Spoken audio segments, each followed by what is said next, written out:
Bonjour, bienvenue à notre chaîne YouTube La Valeur Absolue. Vous trouverez plein de vidéos des matières scientifiques couvrant le programme de la 7e année de base au bac. Abonnez-vous et partagez les vidéos avec vos collègues et amis. Aujourd'hui, on va voir les équations différentielles niveau baccalauréat. On va d'abord définir ce que c'est qu'une équation différentielle. Alors, une équation différentielle est une équation dont la ou les inconnues sont des fonctions. Elle se présente sous la forme d'une relation entre ces fonctions inconnues et leurs dérivées successives. Je vais considérer la première forme qu'on va résoudre, soit E1, y' moins alpha y de x égale 0, où alpha est un nombre réel. L'ensemble des solutions de E1, c'est l'ensemble des fonctions f définies sur R par f de x égale lambda exponentielle alpha x, où lambda est aussi un réel. Donc si je regarde bien, ici j'ai deux réels, donc qu'on déterminera avec des conditions. La solution générale, là on va prendre l'équation E, y' de x moins alpha y de x égale u de x, où u de x est une fonction, où alpha appartient à R, c'est la fonction f définie sur R par f de x égale f0 de x plus lambda exponentielle alpha x. C'est-à-dire je prends la solution générale, lambda exponentielle alpha x, plus f0 de x, c'est une solution particulière de E, où f0 de x égale exponentielle alpha x, l'intégrale de 0 vers x de u de t exponentielle moins alpha t dt, c'est une solution particulière de E. Cette équation, on l'appelle équation homogène parce qu'elle n'a pas de second membre, le second membre est 0. Et là, c'est avec une fonction, le second membre est une fonction. Je vais prendre un exemple. On veut résoudre l'équation différentielle y' plus y égale 1 sur 1 plus exponentielle x sur r. Commençons par résoudre l'équation homogène y' plus y égale 0, dont la solution générale sur r est y de x égale lambda exponentielle moins x. Pour notre équation, on cherche donc une solution particulière de la forme y de x égale lambda de x exponentielle moins x. Là, ce n'est plus une constante, c'est ce qu'on appelle la méthode de la variation de la constante. On va considérer qu'elle dépend de x. Donc, déterminons lambda de x. Y', je vais calculer y de x. Donc, y' c'est égal à lambda prime de x exponentielle moins x, moins lambda de x exponentielle moins x. En remplaçant dans l'équation, je vais remplacer dans cette équation y' plus y égale 1 sur 1 plus exponentielle x, on aura lambda prime exponentielle moins x moins lambda de x exponentielle moins x plus lambda de x exponentielle moins x égale 1 sur 1 plus exponentielle x. On remarque ici que ces deux nombres sont opposés, donc il va me rester lambda prime exponentielle moins x égale 1 sur 1 plus exponentielle x, ce qui est équivalent à lambda prime de x égale exponentielle x sur 1 plus exponentielle x. J'ai la forme u' sur u, donc la primitive lambda de x, c'est log de 1 plus exponentielle x, qui est égal, valeur absolue bien sûr ici, mais puisque 1 plus exponentielle x est un nombre positif, strictement même, c'est égal à log de 1 plus exponentielle x, équivalent à y de x égale log de 1, donc je reviens à y de x, c'est égal à log de 1 plus exponentielle x fois exponentielle moins x. Les solutions donc de cette équation S dans R, c'est l'ensemble des fonctions y de R dans R, telles que y de x égale log de 1 plus exponentielle x, facteur de exponentielle moins x, plus lambda exponentielle moins x. Lambda est un nombre réel. On passe à une autre forme qui est entre la dérivée seconde, c'est une équation différentielle du second ordre, puisqu'on va dériver deux fois, on va avoir y seconde.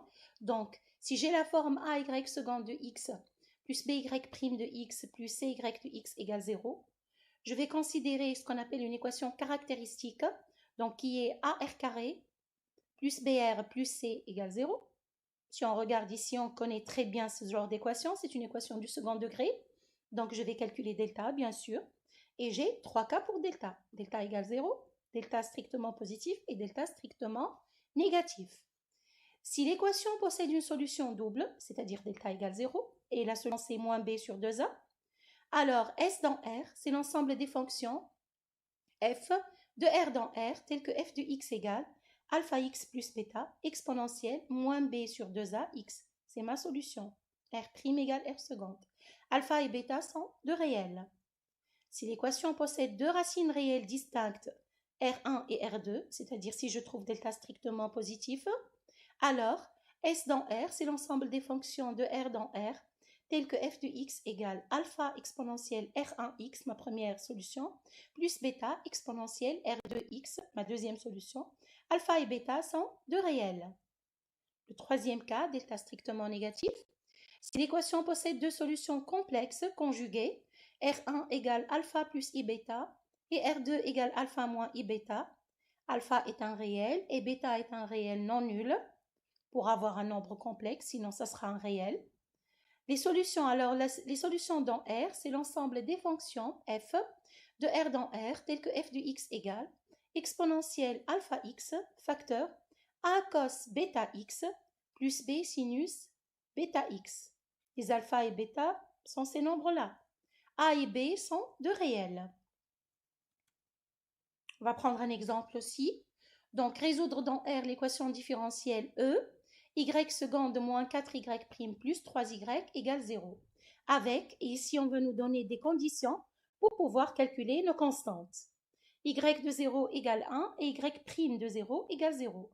Son équation caractéristique, donc c'est y au carré moins 4 y plus 3 égale 0. Ici, je n'ai pas besoin de calculer delta parce qu'on a a plus b plus c égale 0. J'ai 1 plus moins 4 plus 3 égale 0. Donc directement, on connaît les solutions. X' égale 1 et x seconde qui est c sur a, c'est 3.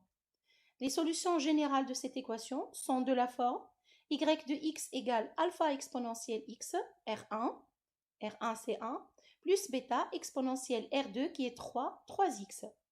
Je vais calculer y' parce que j'en ai besoin. Donc y' de x c'est alpha exponentielle x plus 3 bêta, puisque la dérivée de 3x c'est 3. 3 bêta exponentielle 3x. J'ai y de 0 égale 1, donc je remplace ici. Je sais qu'exponentielle 0 c'est 1. Je vais avoir alpha plus bêta égale 1. Y' de 0 égale 0, je remplace aussi. Je vais avoir alpha plus 3 bêta égale 0. J'obtiens un système. Il suffit d'utiliser l'élimination ici. Je vais faire 2 moins 1. Donc alpha moins alpha c'est 0. 3 bêta moins bêta, ça va me donner moins 1. Donc 2 bêta égale moins 1. Et là, j'aurai bêta égale moins 1 demi. Puisque bêta c'est moins 1 demi, j'aurai alpha 1 plus 1 demi qui va me donner 3 demi. Donc on a trouvé alpha égale 3 demi et bêta égale moins 1 demi. Donc l'ensemble des solutions de l'équation E est l'ensemble des fonctions définies sur R par y de x égale 3 demi exponentielle x moins 1 demi exponentielle 3x. Enfin, on va voir un cas particulier. Là, on n'a pas de y', on n'a que y seconde et y de x. Donc, y seconde de x plus oméga carré, et là j'ai un oméga carré. Y de x égale 0, où oméga est un réel non nul. L'ensemble des solutions de cette équation différentielle, c'est l'ensemble des fonctions de R dans R, telles que f de x égale alpha cos oméga x plus bêta sinus oméga x, alpha et bêta étant deux réels. J'espère, la vidéo elle est finie, j'espère que ça vous a plu. N'oubliez pas de vous abonner, de partager les vidéos de notre chaîne YouTube La Valeur Absolue avec vos amis. Merci beaucoup, au revoir, à la prochaine vidéo.